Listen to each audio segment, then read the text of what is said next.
Hai sobat, bagaimana kabar? Urusan pangan adalah hidup matinya sebuah bangsa. Kalimat yang diucapkan Bung Karno tahun 1952 ini menginspirasi selalu di dalam kehidupan saya. Ketika Soekarno mengucapkan pidato ini, negara Indonesia adalah negara yang baru merdeka, muda, tentu dengan kekayaan yang tidak ada, harus menghidupin 75 juta kurang lebih rakyat Indonesia kala itu. Tentu perjuangan yang sangat sulit. Di dalam pidatonya, Bung Karno mengungkapkan atas keprihatinan negara Indonesia di tahun itu. Bahkan sang proklamator mengungkapkan visinya bahwa pangan ini sangat penting dan harus diselesaikan. Dia juga mengatakan bahwa bagaimana negara Indonesia di tahun 1960, 1970, dan 1980. Di akhir pemerintahannya, Bung Karno memang boleh dikatakan tidak berhasil membuat negara Indonesia berkecukupan dengan harga yang sangat wajar dan bisa dinikmati oleh rakyatnya. Tidak. Negara begitu kacau di akhir-akhir pemerintahannya. Harga begitu tinggi. Tingkat inflasi hingga sampai 650%. Kala diambil alih oleh Presiden Soeharto, di awal-awal pemerintahannya, Soeharto juga mengalami kesulitan. Namun dengan segala upayanya, dengan repilitanya, dengan segala kekuatan politiknya, pada tahun 1984, Indonesia dikatakan swasembada pangan. Apa sih yang dimaksud dengan swasembada pangan? Bahwa negara kita itu bisa mencukupin produksi pangan 90%. Sisanya impor. Kalau kita bicara impor, di dua presiden ini, hampir setiap tahun Indonesia impor beras. Ini sesuatu yang ironis memang. Karena negara kita ini adalah negara yang sangat kaya, subur. Maka disebut negara agraris, tapi untuk bahan pokok makannya kita masih impor. Ada sesuatu yang salahkah di sana? Kita teruskan ke presiden berikutnya. Habibie yang hanya sebentar, kemudian diteruskan oleh Gus Dur, kemudian Megawati, kemudian Susilo Bambang Yudhoyono, dan terakhir Presiden Jokowi. Terlihat kesan bahwa pangan ini baik-baik saja. Namun bagi saya, sebenarnya di sana banyak sekali kekacauan. Kita masih tetap mengimpor beras, kita masih tetap kabakan dengan komoditi yang kadang ada, kadang tidak, harganya melambung tinggi. Mulai sayur-sayuran, cabai, bawang merah, bawang putih, gula, garam, daging, dan lain sebagainya. Anehnya, kita bisa melewati itu tahun demi tahun. Apakah dalam kondisi ini terjadi korban seperti awal-awal Indonesia berdiri di zaman Soekarno? Ada yang makan bonggol pisang, kemudian kerap terdengar banyak orang bunuh diri karena tidak bisa memenuhi pangan buat keluarganya. Kita tidak mendengar itu di zaman sekarang. Namun kalau kita perhatikan dengan seksama, banyak sekali sebenarnya keluarga-keluarga ini, keluarga-keluarga yang ingin memakan dengan pangan yang bergizi, itu sulit untuk membeli karena harganya tinggi. Akhirnya untuk mengakali tentu bahan pun dikurangin. Kualitasnya dikurangin. Kuantitinya dikurangin. Sebagian lagi tidak peduli. Artinya tidak peduli mau naik kek, mau tidak kek, saya tetap mampu untuk berbelanja. Kondisi-kondisi ini kalau diteruskan akan membuat negara kita ini negara agraris yang compang-camping menurut saya. Import selalu terjadi. Semua presiden, ya, saya tidak mendengar di zaman Soekarno bahwa Bung Karno mencoba mencari alasan. Tidak. Saya melihat Bung Karno ada juga alasannya, tapi tidak begitu banyak. Namun sebuah presiden kita selalu mempunyai jawaban atas hal ini. Ada bahwa ada stabilitas harga, bahwa persediaan pangan cukup, dan tidak pernah mengimpor, mengurangi impor, swasembada pangan, dan lain sebagainya. Jadi kalau sobat-sobat memperhatikan dan mendengar di setiap tahun, di tahun-tahun lalu, kalimat-kalimat ini sering terdengar. Oke lah, bahwa ini adalah pernyataan mungkin untuk menenangkan rakyatnya. Tapi mungkin juga ada agenda-agenda lain yang saya juga nggak tahu apa itu agendanya. Kenyataannya seperti itu. Jika kita perhatikan yang terakhir kemarin saja tentang impor beras, ada yang pro, ada yang kontra. Ada yang mengatakan bahwa beras itu diimpor karena untuk persediaan, untuk cadangan, begitulah. Lalu di sisi yang lain, gubernur, beberapa menteri yang terkait dalam hal ini mengatakan bahwa kita surplus. Oke lah, itu pendapat atau pandangan masing-masing yang ada benar, ada salah di setiap pihak tersebut. Saya tidak memetakan ini dengan konteks yang lebih dalam lagi. Namun di episode nanti, di kemudian saya akan mendalami hal ini dan saya akan bercerita kepada sobat. Ada lagi sesuatu yang menurut saya tragis gitu. Ada satu ketua lembaga bisnis di satu universitas terkenal di negara kita yang mengatakan bahwa jika Indonesia ini tidak mampu untuk memproduksi beras dengan baik, ya sudah, nggak usah dipaksain, biar negara lain aja yang membuat dan kita beli di sana. Kalau kita memang kuat di Gojek katanya ini, itu yang mengagetkan saya. Ya biarin dia di Vietnam, lalu mendapatkan uang, lalu kita beli beras. Kalau kita melihat dari sequel cerita-cerita ini, baik itu dari yang pro, kontra, ataupun orang-orang yang mengaku pintar di bidangnya, ada yang mereka lupakan. Sebenarnya apa sih yang harus kita lakukan?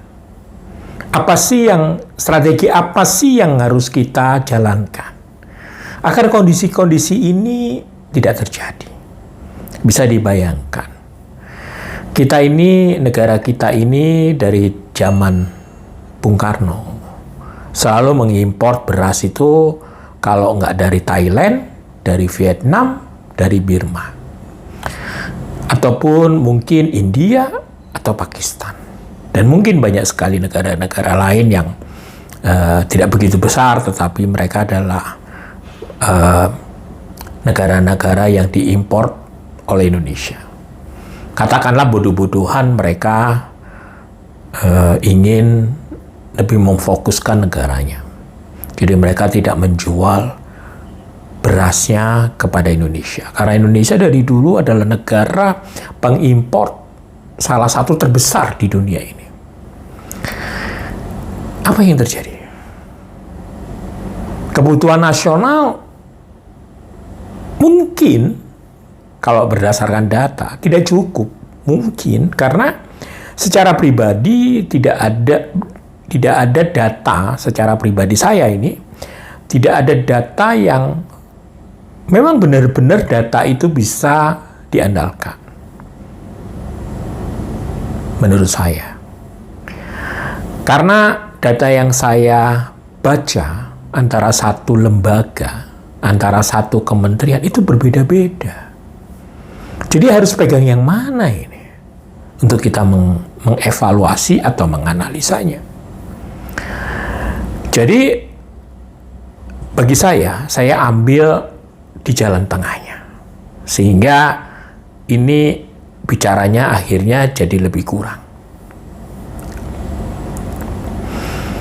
Maka Indonesia tidak pernah bisa mencukupin kebutuhan beras untuk rakyatnya saat ini dengan jumlah masyarakat atau rakyatnya yang 270-an juta. Memang jauh lebih besar dari zaman Soekarno, Soeharto. Soeharto pernah mencapai katanya di tahun 1984 itu swasembada pangan, terutama beras. Bahkan dengan bangga sekali Presiden Soeharto kala itu mengatakan negara Indonesia menyumbangkan atau meminjamkan berasnya sampai 100.000 ton ke negara di Afrika sana. Datangnya dari mana beras tersebut adalah dengan menghimbau dan meminta kepada petani agar urunan mengumpulkan beras untuk disumbang ke sana. Ya, kita semua tahu kalau di zaman Presiden Soeharto apa yang diminta Pak Presiden tentu harus dijalankan. Kalau diminta ya harus dikasih. Begitulah kira-kira. Jadi ambil kesimpulan sendiri. Saya tidak membahas hal itu, tetapi saya melihat untuk beras saja sebagai pangan utama rakyat Indonesia, kita ini tidak pernah bisa membereskan dengan baik. Kalau saya berbicara tentang hal ini, maka akan sangat panjang dalam video ini. Kedepan saya akan membagi-bagi beberapa episode yang fokus. Misalkan kita bicara beras, kita bicara cabai, kita bicara bawang, dan lain sebagainya. Tapi pada intinya, beras ini kalau tidak bisa diselesaikan dengan baik, maka kita akan selalu seperti ini. Belum lagi ada harga eceran yang sudah ditentukan pemerintah. Belum lagi bahwa perlu sobat ketahui, ini sedikit melenceng sedikit, tetapi perlu saya sampaikan kepada sobat. Indonesia ini lebih dari 60%. Kalau kita bicara petani, itu adalah petani gurem. Apa sih yang dimaksud dengan petani gurem? Petani gurem itu petani yang mempunyai lahan itu tidak lebih dari 500 meter. Hampir 60-an persen. Mungkin sampai 70%. Karena data dari BPS pun kadang-kadang berbeda dengan kementerian yang lain. Gitu. Bisa dibayangkan kalau petani ini punya lahan katakanlah 500 meter. Maka berapa sih padi yang harus dia panen? Mungkin 100-200 kilo per 500 meter persegi. Lalu bagaimana dia mau memenuhi kebutuhan keluarganya? Dijual tidak seberapa. Ya, karena kalau petani tanaman pangan, terutama padi ini, kalau panen ya jadinya gabah. Untuk jadi beras itu prosesnya masih panjang. Dan petani kalau menjadikan gabahnya menjadi beras, itu tidak punya kemampuan, tidak punya modal untuk alat peralatan itu, apalagi petani gurem. Jadi beras-beras atau gabah-gabah yang dihasilkan oleh petani ini diserap oleh penggilingan. Jadi menurut kawan saya, Pak Sutarto sebagai Ketua Umum Perpadi, jadi Persatuan Penggilingan Padi seluruh Indonesia, bahwa di Indonesia ini ada 182.000 penggilingan padi. 90% itu adalah penggilingan padi yang kecil, yang teknologinya tidak bagus. Sedangkan mereka ini ada di mana-mana. Sisanya adalah korporasi atau penggilingan beras yang sudah cukup besar. Apakah mereka bisa memenuhi kebutuhan beras ya dari gabah tersebut jika penggilingannya begitu banyak, padi yang dihasilkan tidak banyak, maka rebutanlah mereka gabah ini. Bagaimana nasibnya yang petani gurem tadi? Jangankan petani gurem saja, petani yang mempunyai lahan 2-5 hektar pun, bahkan 10 hektar pun tidak punya penggilingan rata-rata. Jadi mereka menjual gabah ini. Jadi ini proses yang seringkali pemerintah tidak cermati dengan baik. Kalau saya mempunyai kesempatan untuk mengambil satu keputusan saja, maka saya akan mengkorporasi petani gurem tadi. Ini satu agenda yang lain lagi. Jadi dalam episode nanti yang lain saya akan bercerita lebih dalam karena ini panjang kalau kita bicara korporasi petani. Tetapi bagaimana caranya petani gurem yang dominan ini, yang banyak sekali ini, dijadikan satu. Kalau bisa dijadikan satu, kita bisa ukur kekuatan beras nasional. Karena begini, sumber pengadaan pangan itu ada 3. 1, produksi dalam negeri. 2, cadangan pangan nasional. 3, impor. Kalau produksi dalam negeri tidak cukup, maka kita harus fokus bagaimana caranya agar produksi dalam negeri ini tercukupi. Kalau kita bicara produksi padi, itu bicara lahan. Kalau kita sudah bicara lahan, kita bicara sumber daya manusia yang mengelolanya. Lahan dari tahun ke tahun semakin menurun, sumber daya manusia, apalagi anak muda, untuk menjadi petani padi, itu makin menyusut, makin mengecil, tidak punya ketertarikan mereka. Karena hasilnya sangat tipis dan tidak menjanjikan untuk menjadi keluarga yang sejahtera, begitu kira-kira. Kalau ini tidak dibereskan dengan baik, maka setiap tahun akan terjadi hal ini.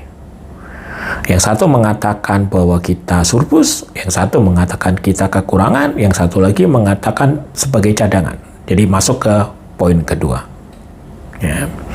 Kalau kita bicara cadangan beras, itu siapa sih yang menyimpan cadangan beras? Itu 2. 1, pemerintah.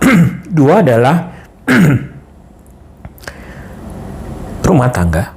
Dan tentu para pedagang. Pedagang itu bisa spekulan, bisa pedagang besar, bisa penggilingan besar, dan lain sebagainya. Pemerintah ini diserahkan kepada Bulog. Bulog sebagai tolok ukur tentang ketersediaan stok pangan nasional. Namun, Bulog ini adalah milik pemerintah, yang penuh dengan birokrasi, yang penuh dengan aturan-aturan, sehingga tidak begitu fleksibel untuk melakukan itu. Saya seringkali mendengar bahwa beras Bulog ini tidak begitu baik, tidak begitu bagus gitu. Saya juga berbicara dengan pengguna beras Bulog dan lain sebagainya bahwa kadang mereka menemukan beras yang ada berkutu dan lain sebagainya. Itu satu hal yang lain lah. Kemudian, jika kedua hal maksud saya, tidak terpenuhi dengan baik, maka mau nggak mau harus impor.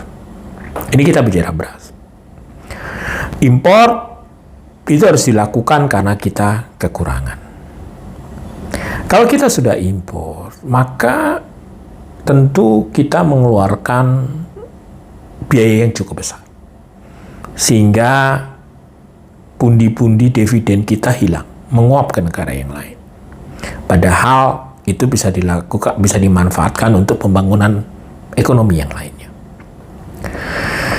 Dari sejak zaman Soekarno, kita ini sudah mengenal yang namanya subsidi kepada para petani. Ada subsidi pupuk, pemberian alsintan, alat mesin pertanian, dan lain sebagainya. Sehingga secara mental, para petani ini, kalau nggak ada itu, mereka tidak pernah bisa mau bekerja dengan maksimal. Ini sesuatu hal yang menurut saya juga salah. Tetapi kalau tidak dilakukan, maka kita akan mendapatkan kondisi yang lebih parah untuk itu. Saya pernah mendengar jargon revolusi mental. Kalau menurut saya, revolusi mental itu bisa dilakukan dengan cara bagaimana yang tadinya kita memberikan subsidi, itu dihilangkan. Lalu diberikan solusi-solusi sehingga mental para petani kita ini memang mental juara. Kalau kita berbicara subsidi, ini satu hal yang lain lagi, gitu ya. Jadi kalau di pangan ini menarik, gitu. Banyak hal yang harus kita gali, tetapi secara jujur saya tidak menemukan satupun YouTuber yang mengungkapkan ini dengan baik. Sehingga saya hanya mendengar cerita-cerita ini atau liputan-liputan ini dari media-media nasional. Itu karena mereka memang secara profesional mencari berita itu, namun tidak pernah dalam sekali untuk mengungkapkan dan menerjemahkan dengan baik sehingga masyarakat itu mengetahui dengan bahasa masyarakat. Dengan channel ini, saya akan menyampaikan itu dengan bahasa yang sangat sederhana. Sehingga para sobat saya itu dapat mengerti dan melihat bahwa sebenarnya kita ini adalah negara yang kurang beruntung di dalam mengelola pangan. Negaranya kaya, penuh dengan kesuburan, 2 musim, lahannya cukup luas, berlimpah air. Namun kita tidak bisa memanfaatkan dengan baik. Jadi kembali lagi di dalam urusan pangan tadi, dengan segala keterbatasan kita, dengan segala ketersediaan data yang tidak begitu sempurna, maka subsidi ini tetap digelontorkan. Beberapa tahun yang lalu saya sempat bertemu dengan mantan Menteri Pertanian. Dia mengatakan kepada saya bahwa sebenarnya dia secara pribadi tidak setuju adanya subsidi ini. Lalu dia pernah menyampaikan hal ini kepada pimpinannya, dalam hal ini Pak Presiden, bahwa apakah kita bisa menghilangkan subsidi ini, subsidi pupuk maksudnya. Menurut Pak mantan Menteri ini mengatakan kepada saya tanya apakah yang terjadi, bagaimana tanggapan Pak Presiden kala itu. Beliau mengatakan bahwa Pak Presiden tidak menyetujui karena alasannya nanti akan mengurangi popularitas pemerintahannya. Ini mungkin seringkali terjadi di setiap presiden, bukan hanya di Indonesia tapi di dunia ini. Kalau sudah menyangkut masalah popularitas, itu apapun dikorbankan. Jadi petani kita pun tidak pernah bisa mandiri dengan hal ini gitu. Kalau kita perhatikan lebih saksama lagi, sebenarnya subsidi pupuk ini dipakai dan digunakan untuk siapa sih? Jadi harusnya petani-petani yang mendapatkan ini adalah petani yang memang membutuhkan. Karena subsidinya cukup besar dan itu cukup membantu. Tetapi kalau kita beri kepada para petani, ya, karena kalau petani mau mendapatkan subsidi ini, dia harus punya kartu petani, dia terdaftar di ERDKK, begitu. Ini satu hal lain yang menarik yang suatu hari nanti saya juga akan ceritakan ya, kepada kawan dan sobat saya di sini tentang hal ini. Ya. Jadi mereka mendapatkan subsidi tersebut. Saya juga banyak sekali mengenal petani. Suatu hari ketika saya berkunjung di beberapa daerah, saya sempat berbincang dengan petani-petani gurem tersebut. Ya, mereka harus berkelompok untuk mendapatkan subsidi ini, sedangkan kelompok itu selalu dihuni oleh kepala kelompok yang kadang-kadang tidak memperhatikan anggotanya, sehingga mereka tidak mendapatkan itu dengan baik. Hal-hal yang seperti ini seringkali juga terjadi ketika pemerintah menebar, kayak beberapa tahun yang lalu ada 70.000 alsintan dibeli oleh pemerintah, nilainya 2 triliun lebih, disebar ke seluruh Indonesia. Maksud hati agar petani-petani kita mempunyai daya juang yang tinggi dan mengerti tentang mekanisme pertanian. Namun apa yang terjadi? Banyak sekali alsintan ini tidak cocok dengan lahannya. Bagaimana tidak? Tadi saya sudah katakan bahwa petani kita ini adalah petani gurem yang terbesar. Masa lahan 500 meter persegi harus ada traktor misalkan? Kan nggak mungkin. Harga traktor itu 300 juta, 200 juta. Katakanlah yang tangan, yang hand traktor, itu bisa belasan juta sampai puluhan juta. Memang sanggup petani kita untuk membeli partnya misalkan. Katakanlah itu diberi pemerintah cuma-cuma. Maka tak jarang ketika saya mengunjungi beberapa daerah, banyak sekali saya melihat alsintan ini mangkrak gitu. Apakah ini pernah diceritakan ke Pak Presiden? Pak Menterinya misalkan bercerita ke Presiden, Pak Presiden, banyak sekali nih alsintan yang kita belikan ini, kita belanja alsintan di mana-mana, banyak yang mangkrak. Apakah Pak Presiden tahu itu? Karena keputusan apapun di negara ini, semuanya bergantung dari Presiden. Sedangkan Presiden itu, banyak sekali hal yang harus diberikan keputusan dari dia. Jadi, ini sesuatu hal yang harus diungkapkan. Banyak sekali temuan-temuan yang saya lihat. Jujur, secara pribadi, saya itu telah mendalami pertanian berbasis modern ini 12 tahun. Jadi saya tahu apa yang ada dan apa yang terjadi di negara kita kalau berbicara pertanian. Jadi singkatnya di episode ini adalah saya ingin mengatakan bahwa urusan pangan itu dari zaman Bung Karno hingga Pak Presiden Jokowi hari ini, saya pribadi tidak menemukan kebahagiaan datangnya dari petani. Kesejahteraan tidak nampak dengan signifikan. Karena saya juga membaca pidato Bung Karno dan hampir di setiap presiden selalu berkeinginan tercapai yang namanya kedaulatan pangan. Kalau kita bicara kedaulatan pangan, kita harus melalui dulu yang namanya ketahanan pangan.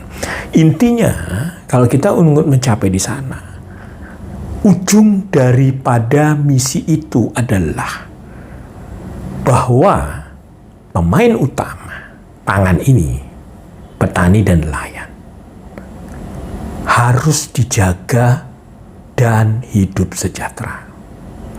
Kalau ini tidak tersampaikan dengan baik, maka nasib bangsa ini di ujung krisis pangan. Dan di dalam modernisasi di era digital ini ke depan, pangan ini mempunyai peran yang sangat tinggi. Jika kita bersama-sama bersepakat bahwa di tahun 2045 adalah kita harus sampai kepada Indonesia emas, maka akan semuanya sia-sia jika kondisi pangan kita yang carut-marut ini dari sejak Bung Karno hingga saat ini saya menayangkan video ini tidak dibereskan, maka semuanya akan sia-sia. Oke sahabat, nantikan episode-episode berikutnya yang mungkin saya akan bercerita lebih tajam, lalu kemudian bagaimana mensolusinya, dan apa yang terjadi jika kita tidak melakukan yang seharus dan semestinya kita lakukan. Untuk itu sahabat, sobat-sobat saya yang baik, jaga kesehatan dan jangan lupa tersenyum.